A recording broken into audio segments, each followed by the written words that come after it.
have a copy of the Inspector General Act here in front of me, and it says, among other things, that it's your responsibility to conduct and supervise audits and investigations relating to the programs and operations of your agency. That's correct. So I'm asking you if your agency has, in fact, according to Bloomberg, extended $9 trillion in credit, which, by the way, works out to $30,000 for every single man, woman, and child in this country. I'd like to know, if you're not responsible for investigating that, who is? We have responsibility for the Federal Reserve's programs and operations, audits, to conduct audits and investigations in that area. In terms of who's responsible for investigating, would you mind repeating the question one more time? What have you done to investigate the off-balance sheet transactions conducted by the Federal Reserve, which, according to Bloomberg, now total $9 trillion in the last 8 months? I'll have to look specifically at that Bloomberg article. I'm not, I don't know if I have actually seen that particular one.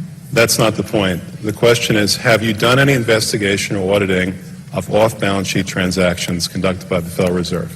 At this point, we're conducting our lending facility project at a fairly high level and have not gotten to a specific level of detail to really be in a position to respond to your question. Have you conducted any investigation or auditing of the losses that the Federal Reserve has experienced on its lending since last September?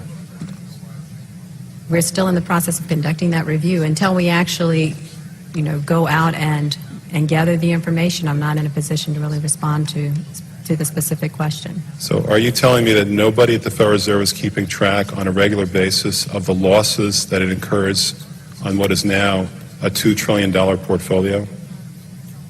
I don't know if you're telling me that you're mentioning that there's losses. I'm just saying that we're not, until we actually look at the program and have the information, we are not in a position to say whether there are losses or to respond in any other way to that particular. Mr. Chairman, my time is up, but I have to tell you honestly, I am shocked to find out that nobody at the Federal Reserve, including the Inspector General, is keeping track.